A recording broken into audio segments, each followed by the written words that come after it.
আজ সকালে ঘুম থেকে উঠেই দেখি বাংলাদেশের পাকিস্তানের হাই কমিশনার সৈয়দ আহমেদ মারুফকে নিয়ে সামাজিক যোগাযোগ মাধ্যমে বেশ কিছু পোস্ট বা লেখালেখি। বাংলাদেশে সৌদি আরবের রাষ্ট্রদূত ইসা বিন ইউসুফকে নিয়ে যেমন পোস্ট এসেছিল অনেকটা তেমনি। ভাবলাম সামাজিক যোগাযোগ মাধ্যমের লেখা দেখেই কোনো কিছু বিশ্বাস করার মতো অবস্থা এখন নেই। পরে দেখলাম প্রথম আলোতেও খবরের শিরোনাম হয়েছে হঠাৎ ছুটিতে পাকিস্তানের হাই কমিশনার, নানান জল্পনা। এই খবরে বলা হয়েছে হঠাৎ ছুটিতে গেলেন ঢাকায় নিযুক্ত পাকিস্তানের হাই কমিশনার সৈয়দ আহমেদ মারুফ।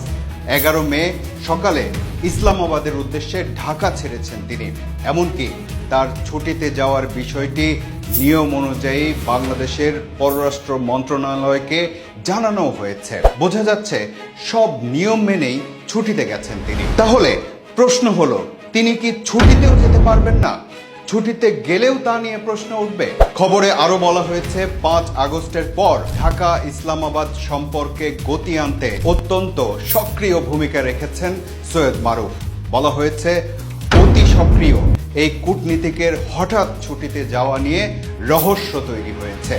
নানান জল্পনা চলছে সামাজিক যোগাযোগ মাধ্যমে। এখানে রহস্য বলতে সামাজিক যোগাযোগ মাধ্যমের ওই জল্পনাকেই বোঝানো হয়েছে কিনা কে জানে। তিনি ফিরে এলেই হয়তো এসব জল্পনা বা রহস্য শেষ হবে।